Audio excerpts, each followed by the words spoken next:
I'm Stephanie with Baby Lock, and if you're anything like me, you have a bazillion t-shirts that are just hanging around your house that need something to be done with them, but you can't throw them out because they have memories attached to them. So something great to do with your t-shirts is make a t-shirt quilt. Oftentimes t-shirt quilts can be really intimidating because it seems like a really big project, but we're going to break it down and give you some great tips and tricks to help make it easy for you. Okay, so a couple of things that you will need is a lightweight fusible interfacing. You'll need about a ½ yard to 20 inches per shirt, depending on how large your shirts are. Obviously, all of your t-shirts. You are going to need a rotary cutter, a cutting mat, and a ruler. And then for your machine, we're really just going to use a 7511 universal needle because all of our shirts will be interfaced, so we don't need anything special for that. Just a regular old 7511 needle.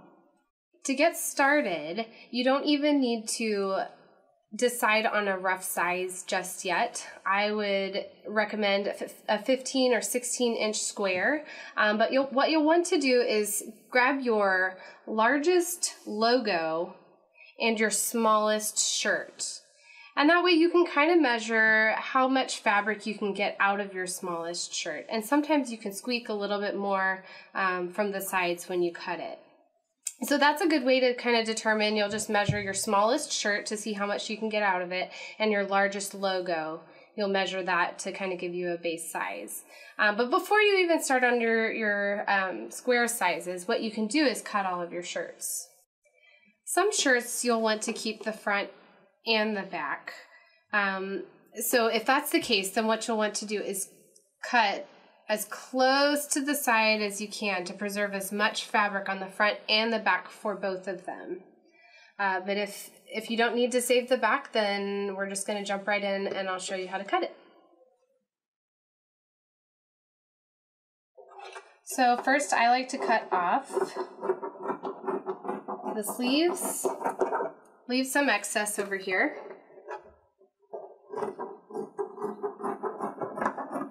Just in case you need part of the sleeve. Then we're just going to clip right down the center. And this allows us maximum use of fabric on the sides, just in case you were to need it. Okay, and then you'll cut your shoulders. See, this isn't scary at all. It seems like it, but it's really not. You'll get used to it. Once you get them all cut, that'll look so nice and pretty. Okay, so see, this allows us to get extra fabric out of the sides here. Okay, so after that's done, if you want to cut any of this excess off, you can.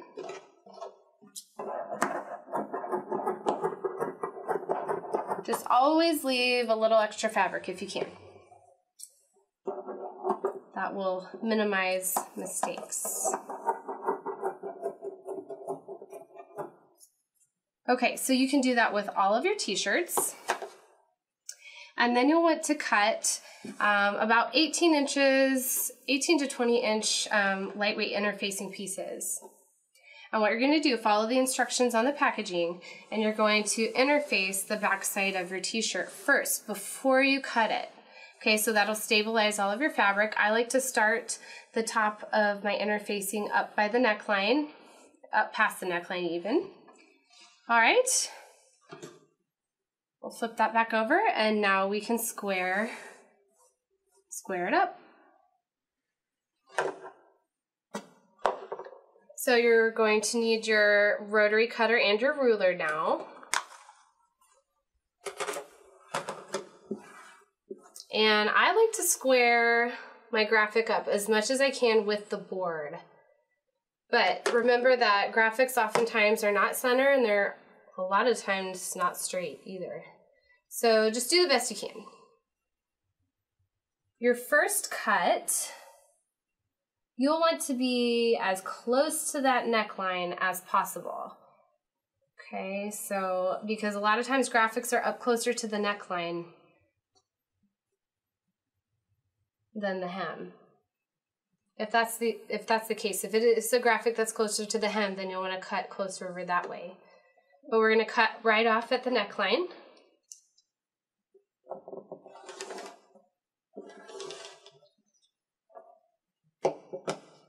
And then you can go down however big your square is. So let's see, we're going to do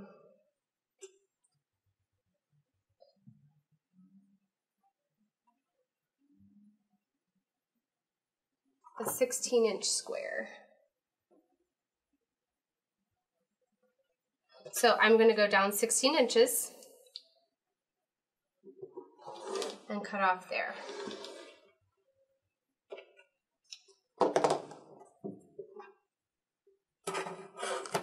Okay, then I'll turn it towards me. And again, remember that graphics oftentimes are not centered, so you can kind of center it at this point. And sometimes they're crazy off to where you just do the best you can. In the end, it all looks really great. So a lot of times I'll even cut more to cut less. So I'll cut it bigger than I need to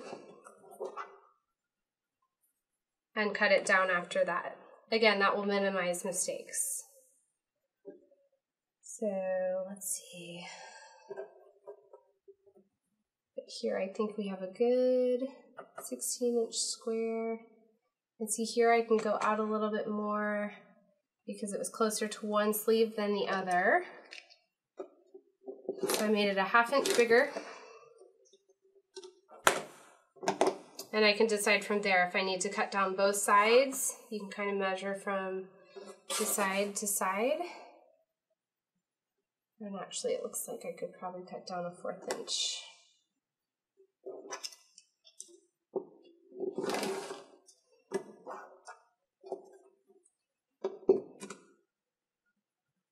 Okay, so just take your time when you're cutting, because it's always a bummer to go a little bit small. If anything, cut big to cut down.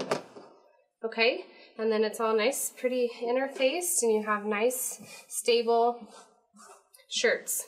So do that for all of your shirts, and it'll look really pretty. Okay, now that after you get all of your t-shirts cut out and in a nice pretty stack, it's really pretty straightforward from there. So you're going to use your universal needle in your machine, and we are using the Baby Black Catherine today. And basically, you're just going to place one t-shirt on top, pretty sides together in a row, and then you're going to just use the edge of the presser foot as a seam guide. Just a straight stitch, 2.5 stitch length. Back stitch at the beginning, come on down and back stitch at the end and create your rows. And then you're going to sew all of your rows together.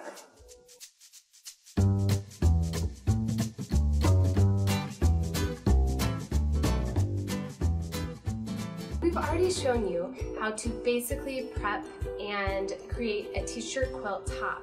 And today we're going to show you how to add some creativity to your t-shirt quilt and ultimately finish it. And we're going to be using the Baby Black Catherine. So let's jump in, let's get started. Okay, sometimes we run into a couple of, I wouldn't say problems, issues, I guess, with cutting our t-shirts and wanting to save both the front and the back. So if that's the case, you can do something like this, where you piece just part of the logo of the front and the back, and if you can see, there's a seam here. So basically what I did was I interfaced it like we talked about in the first video, and I sewed the front and the back, and I sewed it larger than I needed, and then I cut it down to the same size square that the rest of my squares are. So it's pretty easy, and you can barely tell that it's there, and that way you salvage both the front and the back. Another thing that you can do, oftentimes there's like a little logo, sometimes on the back, but a lot of times on the front of your shirt, the upper front side of your shirt, and sometimes you want to keep that logo. And so what I did here was I used a setting on my machine to do an applique, like an embroidery applique, and I created that with my embroidery machine. But there are also other ways that you can applique with a sewing machine, and that way you can salvage that small little logo there.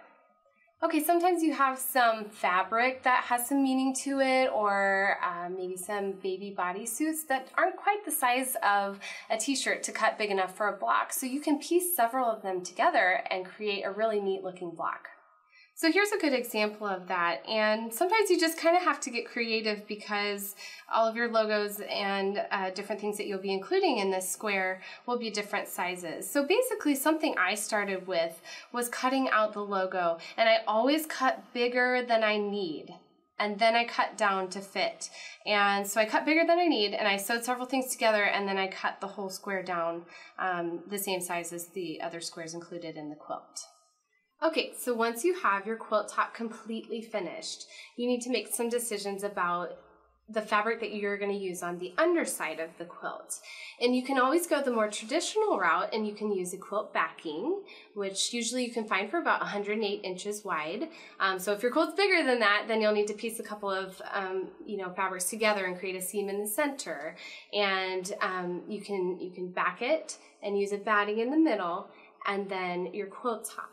And then after you get that together, you'll quilt it, which we'll show you how to do in a second.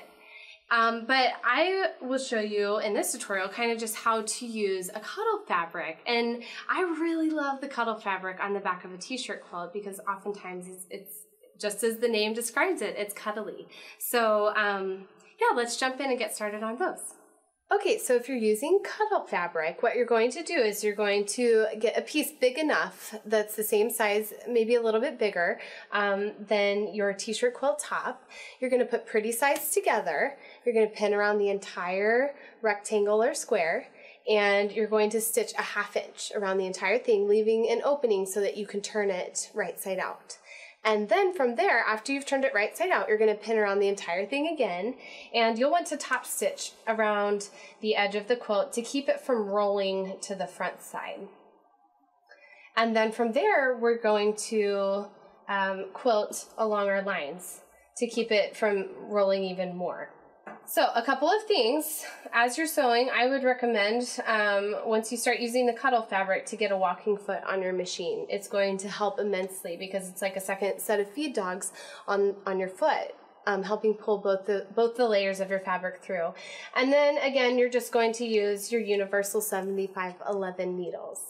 Something else I would recommend when you're trying to push the quilt through the machine is something called machingers. Kind of fun. It's a set of gloves that actually feature a coating that helps give you a better grip. So we're going to put those on.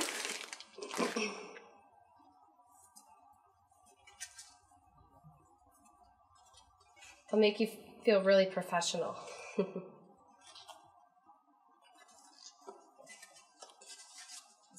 Okay, and now we're just going to go over quilting right down this seam here. Okay, so now we're going to quilt the layers together to keep the backing to stay in place. And you'll want to do a little back stitch.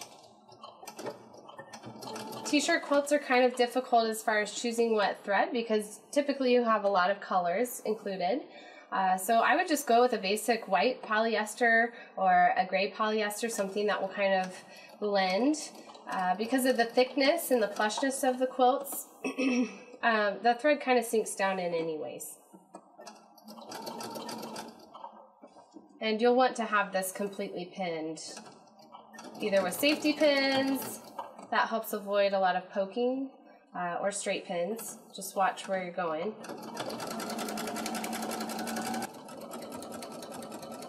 Every now and then you'll need to stop and straighten up. And that is feeding through so smoothly. So now you'll just continue on all the way down to the edge of the other edge of the quilt and backstitch at the end there. So now you can see that once we break it into simple steps, it's really not that intimidating of a project. So, round up your t-shirts and get them together and let's get started. You can see that even this top stitching here, even if you don't think you can sew a straight line because of the thickness, it sinks down in and so you can't hardly even see it. So it doesn't have to be a scary project. And once you get it all done and completed, this is my go-to blanket. I would choose this blanket over other blankets because of the fun memories, because of the special work that went into it. And I hope you enjoyed the project, and definitely check out more projects at babyblack.com.